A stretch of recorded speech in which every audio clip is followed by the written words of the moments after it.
السلام عليكم ورحمة الله وبركاته. مساء الخير. اسكندرية من عند مين؟ عند مين يا جماعة؟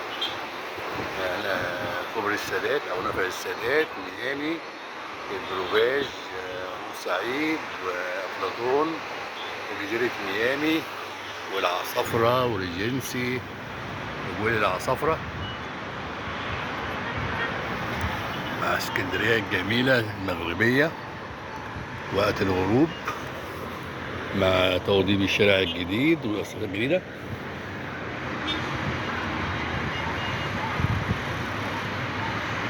الأسفلت الجديد يا جماعة خلاص اهوت، فاضل بس ايه مش عارف يعني، خلاص كده مش فاضل حاجة يعني، فاضل يفتحوه بس يعني. حطوا الأسفلت وحطوا الرصيف وحطوا عمدان النور، كله خلاص يعني.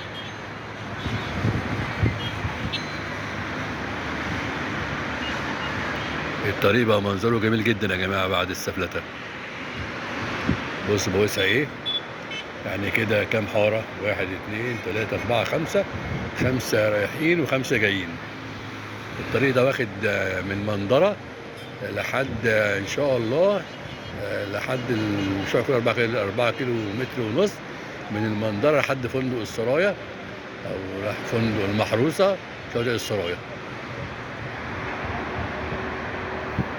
ان شاء الله يعني، مع توسيع الكورنيش. هو بصوا الحته بتاعت البروفاج ديت معموله قبل كده، هم وسعوا بقى من اول العصافره لحد المنظره، ومن اول سيدي بشر لحد السرايا.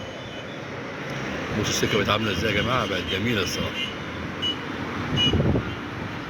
بقت رائعه.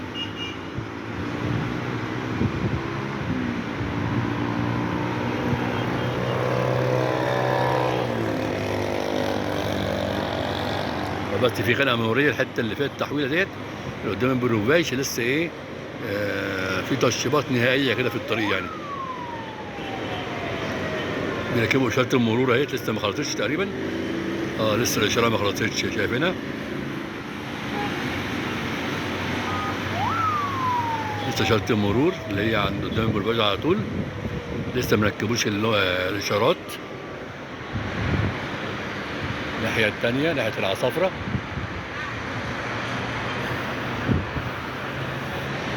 وغروب الشمس.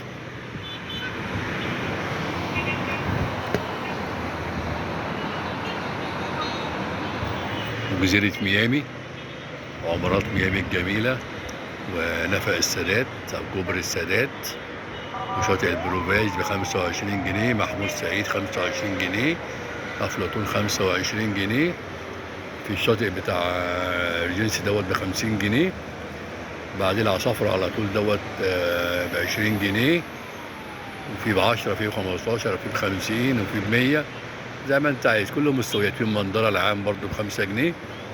في كل مستويات يا جماعة. الشواطئ كلها بقت جميلة الصراحة. السور الجديد والكورنيش الجديد آخر روعة.